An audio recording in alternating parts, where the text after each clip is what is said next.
क्या বলতি পাবলিক শুনবে আরশোলা যন্তর মন্তরের পরে নতুন কর্মসূচি ঘোষণা অভিজিৎ দীপকের। নিট প্রশ্নপত্র আন্দোলনের বড় সাফল্য পেয়েছে অভিজিৎ দীপকে প্রতিষ্ঠিত ককরোচ জনতা পার্টি। একটা আন্দোলন দিয়ে শুরু হয়েছিল, দাবি ছিল শিক্ষা ব্যবস্থায় স্বচ্ছতা চাই। সেই আন্দোলন দেশ জুড়ে আলোড়ন তুলেছিল।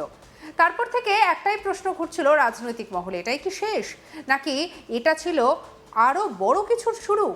সেই আশঙ্কাকেই যেন সত্যি প্রমাণ করার মতো ঘোষণা করে দিল ককরোচ জনতা পার্টি বা সিজেপি। একদিকে তারা বলছে আমরা কোনো নির্বাচন লড়ব না, অন্যদিকে ঘোষণা করছে দেশের এক প্রান্ত থেকে অন্য প্রান্তে ঘুরে দেশের সরকারের বিরুদ্ধে জনমত তৈরি করা হবে।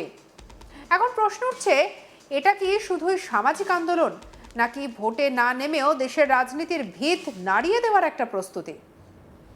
শিক্ষা, বেকারত্ব, সংবাদ মাধ্যমের স্বাধীনতা, বিচার ব্যবস্থার নিরপেক্ষতা, নির্বাচন কমিশনের ভূমিকা, এমন একের পর এক স্পর্শকাতর ইস্যুকে সামনে রেখে নতুন জাতীয় কর্মসূচির ঘোষণা করেছে সিজেপি। অভিযানের নাম দেওয়া হয়েছে ক্যা বলতি পাবলিক। নামের মধ্যে লুকিয়ে রয়েছে বড় রাজনৈতিক বার্তা। সাধারণ মানুষ কি ভাবছে, যুব সমাজ কি চাইছে, সরকারের বিরুদ্ধে মানুষের ক্ষোভটা ঠিক কোথায়, সেটাই দেশ জুড়ে তুলে ধরার পরিকল্পনা নিয়েছে এই সংগঠন।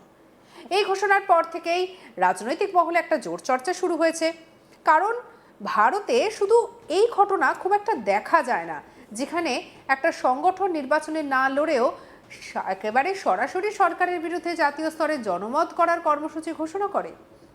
মহারাষ্ট্রের ছাত্রপতি সম্ভাজিনগরের সাংবাদিক বৈঠকে সিজেপির প্রতিষ্ঠাতা অভিজিৎ দীপকের এই নতুন কর্মসূচির ঘোষণা করেছেন। তিনি বলেন, আগামী দিনে দেশের বিভিন্ন রাজ্যে ঘুরে যুবকদের সঙ্গে সরাসরি তারা কথা বলবেন। কলেজ, বিশ্ববিদ্যালয়, ছাত্রছাত্রী, চাকরিপ্রার্থী, অভিভাবক সবাইকেই মতামত সংগ্রহ করা কাজে তারা ব্রতী হবে। সেই মতামতের ভিত্তিতে সরকারের ওপরে গণচাপ তৈরি করা হবে, এটাই আন্দোলনের মূল লক্ষ্য।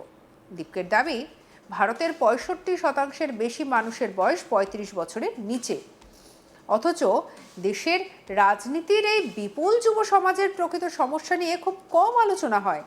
তার অভিযোগ, রাজনৈতিক দলগুলো শিক্ষা, চাকরি এবং ভবিষ্যতের মতো গুরুত্বপূর্ণ বিষয় ছেড়ে ধর্মীয় মেরুকরণ এবং আবেগঘন ইস্যুকে বেশি করে গুরুত্ব দিচ্ছে।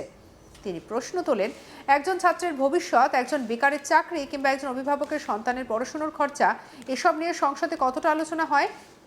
দীপকের মতে, ভোটের রাজনীতিতে যেসব বিষয় লাভজনক সেগুলি বেশি গুরুত্ব পাচ্ছে, কিন্তু সাধারণ মানুষের দৈনন্দিন সমস্যাগুলো ধীরে ধীরে আলোচনার বাইরে চলে যাচ্ছে। আর এই কারণেই ক্যা বলতি পাবলিক কর্মসূচির মাধ্যমে সাধারণ মানুষের কাছে পৌঁছানোর পরিকল্পনা নিয়েছে সিজেপি। সংগঠনের দাবি, তারা শুধু সভা মিছিল করবে না, বরং মানুষের সঙ্গে কথা বলবে, তাদের কথা শুনবে, সাধারণ মানুষের অভিজ্ঞতা, ক্ষোভ, প্রত্যাশাকে একত্র করে একটা বড় জনমত তৈরি করার চেষ্টা করবে। দীপকের মন্তব্যে সবথেকে বেশি গুরুত্ব পেয়েছে শিক্ষা।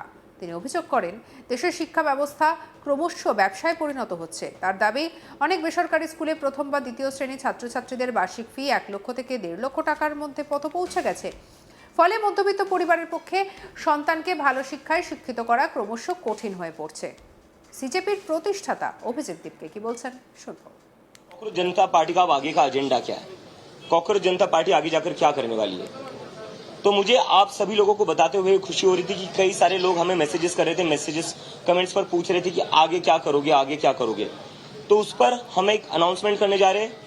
सितंबर के महीने में कॉकरोच जनता पार्टी एक नेशन वाइड कैंपेन शुरू करने जा रही है। ये एक तरीके का नेशन वाइड टूर होगा हमारा। इस कैंपेन का नाम होगा क्या बोलती पब्लिक, क्योंकि अभी जो जरूरत है वो पब्लिक की बात होने का जरूरत है। पब्लिक को अपनी बात रखनी पड़ेगी, पब्लिक की आवाज सुनने का वक्त आ चुका है अब। और अगर आप पब्लिक की आवाज नहीं सुनोगे तो पब्लिक ये सड़कों पर उतरेगी। तो इसलिए हमने जो डिसाइड किया है, क्योंकि हम वो गलती दोहराना नहीं चाहते जो आज तक इन बाकी लोगों ने दोहराई है।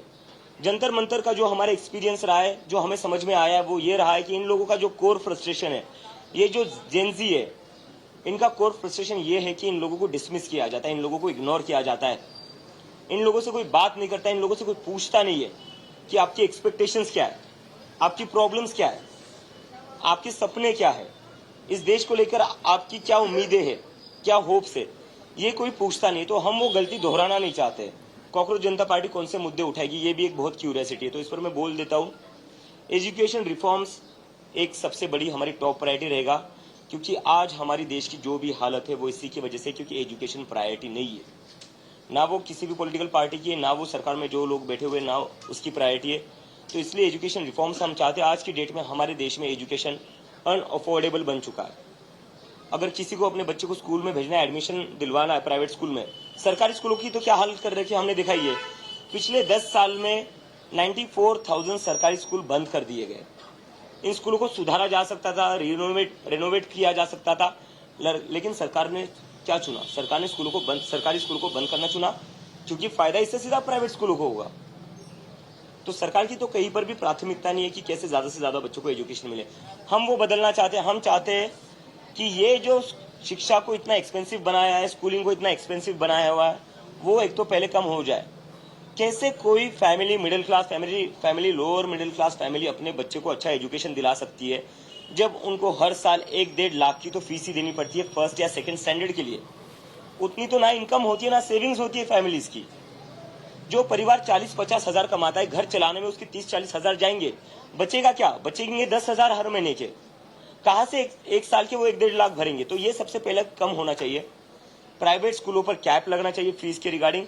सरकारी स्कूलों पर सरकार को काम करना पड़ेगा। आपकी जिम्मेदारी है सरकारी स्कूल चलाना। जिस तरह से अपने डीमोनेटाइजेशन के बाद हर जिले में अपने मुख्यालय खोल दिए थे, अपने हेडक्वार्टर्स खोल दिए थे, आपने क्यों वैसे स्कूल्स नहीं खोले? उल्टा आप स्कूल बंद करते गए हो। तो ये नहीं चलेगा। एजुकेशन रिफॉर्म जरूरी है। और ये बस प्राइमरी स्कूल की बात नहीं है, जो कॉलेजेस में भी डोनेशन आते, मैनेजमेंट कोटा चलता है, डोनेशंस के नाम पर जो सीटें भरी जाती है। एक तो सीटें कम है हमारे देश में, कॉलेजेस में सीटें कम है, जिसकी वजह से कई लोगों का हक मारा जाता है। मैनेजमेंट कोटा के ऊपर कोई बात नहीं करता है। 25-25, 30-30 लाख देकर वहां पर सीटें भरी जाती है, उसके ऊपर कोई बात नहीं करता है। तो एजुकेशन रिफॉर्म्स को हम पुश करेंगे, जहां पर हम चाहते हैं एजुकेशन अफोर्डेबल बने। ऐसा एक भी इस देश में व्यक्ति ना हो जिसको लगे कि मेरे बच्चे को मैं पढ़ा नहीं सकता, मैं मेरे बच्चे को इंजीनियर नहीं बना सकता, मैं डॉक्टर नहीं बना सकता, मैं साइंटिस्ट नहीं बना सकता, क्योंकि मेरे पास उतना पैसा नहीं। क्योंकि डॉक्टर बाबा साहेब अम्बेडकर ने कहा था, education is a fundamental right. Education is not a business, it's a fundamental right of every kid that is born in India, and we want to ensure that. দীপকের মতে শিক্ষা যদি শুধুমাত্র অর্থবানদের নাগালের মধ্যে সীমাবদ্ধ হয়ে যায়, তাহলে সংবিধানের সমান অধিকারের ধারণাটাই দুর্বল হয়ে পড়বে। তার দাবি, শিক্ষা মৌলিক অধিকার, কিন্তু সেই অধিকার বাস্তবে রক্ষা করার জন্য সরকারের আরও কার্যকর উদ্যোগ প্রয়োজন। শুধু শিক্ষা নয়, বেকারত্ব নিয়েও তীব্র আক্রমণ শানিয়েছেন তিনি। দীপকের মতে আজকের ভারতের সবথেকে বড় সংকট হলো কর্মসংস্থানের অভাব।